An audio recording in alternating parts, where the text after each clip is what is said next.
A little bit later on, I'm going to play some of a chat that I had with Damien Linnane from Paper Chained earlier in the week, where we got to have a bit of a catch-up after his exhibition the other week. A little bit of a chat about what's going on in the art space. What's going down in the background, how he pulls his strings together. I know how he gets this incredible issue off the ground 4 times a year. So not bad. It was definitely a lot of work, and there was, there's a part of me that's just kind of glad it is over because of that. But I know it was very meaningful. I was happy with the turnout. Sold a few pieces of people's work, which is always a positive. And it was also a really great opportunity to network and meet people. I met a couple of people who came up to me who I'd been emailing for a long time, and I had no idea they were coming to the exhibition and stuff. So yeah, it was a really good experience. Yeah. Have they been in your magazine in the past? It was interesting. One person came and he actually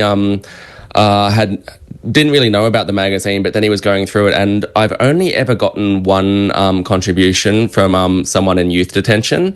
We're very open to contributions from youth detention, but we don't actively try to promote it in there for a couple of reasons, mostly just the lack of resources. But he was actually going through the magazine. He's like, "Oh, that's my friend. I recognize him." And then one of the other people that I met there, who I'd been emailing for a long time, was actually the person who worked at that youth detention centre who had sent me the art. And so we had a great chat, and she said she would send some more, so I'm looking forward to getting some more stuff from youth detention before too long. Yeah. Was that like one of those times where you actually can go, yeah, this has been worth it? Absolutely. It's sometimes you get a bit complacent. You're like, it's just like another day at work. Another day for me at work is in my bedroom at my desk. But sometimes I have these moments where I'm like, I just got a whole heap of art from a person in prison in Tasmania. Yeah, this is my job. I get sent amazing art, and then I scan it and then put it in the magazine. This is, it is. You do get moments like that where you're like, wow, this is an incredible job and an incredible opportunity, and you make some great connections. And so, it's it definitely was one of those moments where you're like, this is really amazing that I'm able to do this. That's awesome. I think one of the only times that I've ever seen a pile of mail from prison that's bigger than the pile of mail that we get each week was your piles of mail. How hard is it to choose? So it's actually uncommon that I won't print something. Typically, basically, we just take things in the order they come, with the caveat that we only print like one thing per person per issue at most. So if you are more than welcome to send me 15 poems or 15 drawings, but I'm only going to print one of those an issue, and if I've already printed your work before, I might not print yours in the next issue to give somebody else some space. But typically these days, people send me art all the time, and they're like, or poems, and they're like, can you put this in the next issue? And it's actually gotten so prolific that I've actually made a template letter now, so that I don't have to write the same letter every time. I'm like, thank you for your contribution. Unfortunately, due to the backlog, the next issue is already full. So at this stage, at any given time, the next issue is already full, and depending on how things are going, the one after that might be full as well, which is it's a shame, because people ask me what I want to do long term, and what I want to do long term is I want to get more funding for the magazine and put it out more frequently. So we're quarterly at the moment, so we go out 4 times a year. I get more than enough contributions to go bi-monthly. I just don't have the funding to do that right now, and we could possibly even do monthly, perhaps, but we definitely get more than enough for bi-monthly. But so I wish I could print people's stuff sooner. But if we don't print something, it's generally because of the what it is. For example, I don't like trying to promote one religion over others. So religious contributions, regardless of which religion it is, I typically avoid. Every now, and sometimes people send articles just off on completely random subjects. Like I got a journal article one day, like a newspaper article. This guy had written about why the government needs to like relax gun laws so people can buy more guns. And I'm like, well, this isn't the right platform. This is a prison magazine. We write about prison issues. We don't really want to get into mainstream politics. So, if I don't publish something, it's typically because of what it is, rather than like trying to choose something. Something I do go out of my way to do is like, people give me poems and drawings that it like. I'm trying to choose my language carefully. Like, they're not the world's greatest quality, but I actually go out of my way to print those anyway, and because I don't want this to be an elitist publication where you have to be this good to get your art published. I deliberately print things like that. A, it makes the person happy, but B, I want people to know that you can send us, do your best, and we're still happy to print it. This isn't. We're not scouting for the Archibald Prize here. We're trying to. The whole purpose of the magazine is to try and lift people up and raise their self-esteem and give them a creative outlet. So it's completely okay if your poetry isn't the best thing ever written. We have exactly the same philosophy with what we try to put everything we possibly can to air, but like you've got a quarterly magazine, we've got a 2 hours per week. While we talk a lot about trying to increase, we're about trying to increase the space that we have on air, what we'd rather be doing is decreasing the amount of people who are incarcerated, right? So it's hard for us while we're trying to look after the VIPs and help them out as much as we can, but we would just all rather that there wasn't a need for the services that we provide, right? Oh, absolutely. It's been interesting because we have 8 different prison systems in Australia, one for each internal state and territory. And, Paper Chained is officially approved in New South Wales and Victoria. And it's frustrating because people in corrections change positions, and we've been approved at other places, and then somebody new comes in, and then they're like we're no longer officially approved, and things like that. And Queensland has never been we've never been banned statewide or approved statewide. For some reason we're banned at Capricornia. They won't it was. They sent me this letter saying we were banned because we promote prison culture. A, I don't know what that means. B, I'd argue we do the opposite. Who else is encouraging art and poetry in prison? We were approved. We were officially approved in Tasmania, for example, and very recently, they told me that not only has the magazine been removed from the computers there, staff are now forbidden with engaging with me, but they won't tell me why. And that was really demoralizing at first. But then I was like, well, look on the bright side, Damien, you were already getting too many contributions. So, now I can, and it's, I don't know, it shouldn't be like that. But I was like, you got to,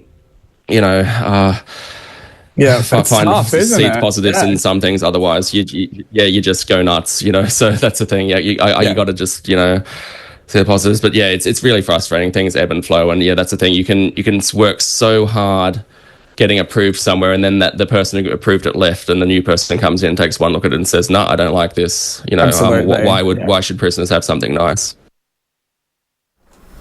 Yeah, why should ya? Yeah, man. Doesn't need to be any harder, does it?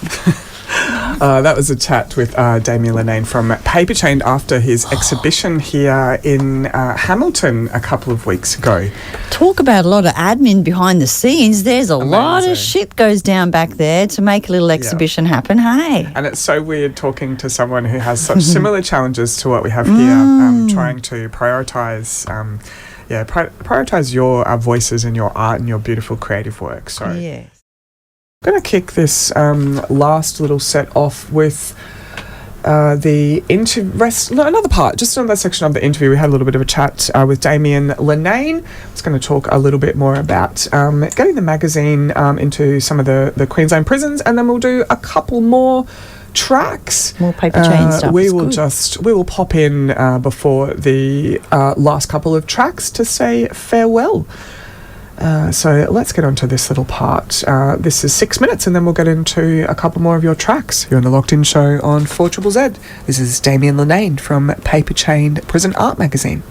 You talked about, I just want to come back to the point that you made about prison culture and about Capricorn rejecting paper change and completely banning paper change, which seems like a pretty extreme move for an art magazine.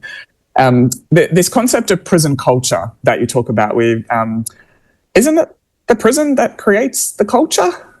Yes, in fact, that's I almost, because I wrote a reply to them, like, politely asking them to reconsider, and I think in the first draft I had even like typed out, like, if something's promoting prison culture, it's prisons. But then I was like, didn't want to get too aggressive when I'm trying to win them over. So, but yeah, absolutely. Like, what else could possibly be promoting prison culture other than politicians advocating for prisons? Yeah, exactly.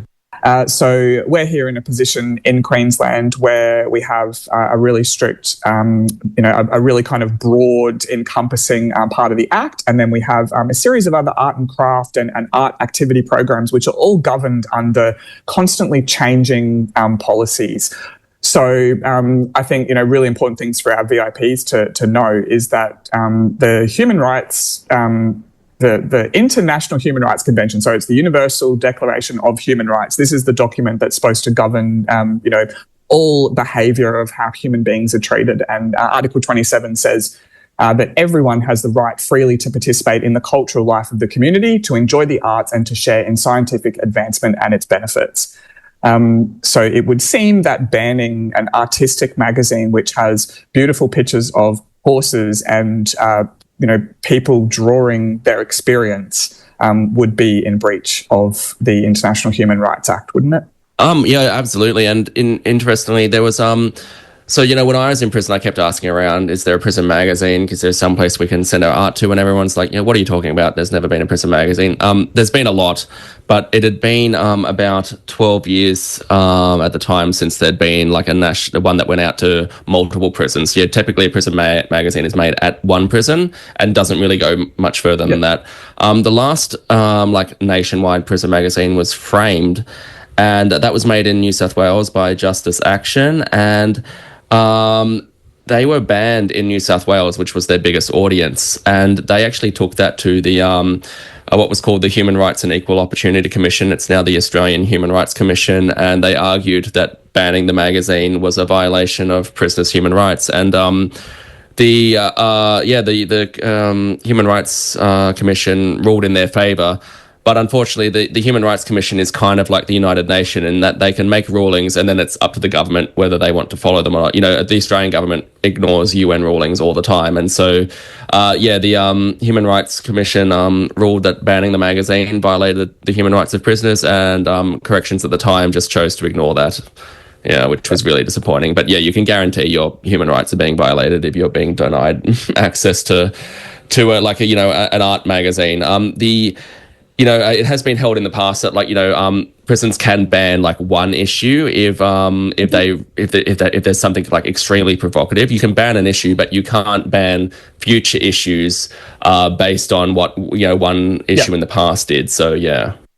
Yeah, and look, and I think, we're not unreasonable people. We understand that there are sometimes situations where there might be a context in a particular prison where something in a particular issue might be contentious. So we aren't here to encourage anyone to be violent. It is quite the opposite. We are artists. We're peaceful people, right? Yes, and the thing is, every now and then somebody will write to me and say, like, why aren't you like more critical? And I'm actually independently of the magazine, I'm doing my PhD on the history of prison magazines. It might interest people to know. The first prison magazine was actually created in New South Wales by the prison newspaper in 1912. And since then, there've been at least 80, and I found over 1,000 unique copies of these magazines. But like a reoccurring theme in prison literature history is that prisoners always want it to be more critical, and the establishment always wants it to be more censored. And as a magazine editor, you're kind of in this situation where no matter what you do, someone's going to be upset with you. So people do write to me sometimes and say, why aren't you a bit more critical? And I'm like, well, because I want to stay approved. If the magazine, and that's what happened to Framed. Framed wrote an article criticizing basically the Royal Commission into New South Wales prisons in 1978, they found that this one officer had really seriously assaulted prisoners, and then he was promoted. And then they wrote an article criticising him and pointing out what the Royal Commission said about this officer beating prisoners. And a correction said, if you print this, we'll ban you. And then they printed it anyway, and then they got banned. And see, so, you know, I could go really critical, and I can guarantee you I'd be banned in a couple of issues, and then I can't help anyone anymore. So, you know, we're officially approved by Corrections in New South Wales, and so there's two versions of the magazine, really. There's the version on the website, and the version that's approved in New South Wales and Victoria. And so I send it to New South Wales for approval, and some issues they don't take anything out. Every now and then they're like, oh, you know, in the last issue there was a poem about suicide, actually, and they just said it was a bit too heavy. And but, you know, sometimes they point something out, and I take that as a gauge for what corrections elsewhere will have a problem with. Yep. One example is like, you know, they criticized this poem once. They're like, oh, we think this poem has themes of domestic violence. And it was really ambiguous, but I read back over it. I'm like, oh, you know, I never would have picked that up. But now that you mention it, maybe they're right. And, you know, I don't want to be promoting, domestic violence either. So I decided to take that out once they pointed it out. But then other times they tell me to take out stupid stuff. Like, you know, I'm like, really? You have a problem with that?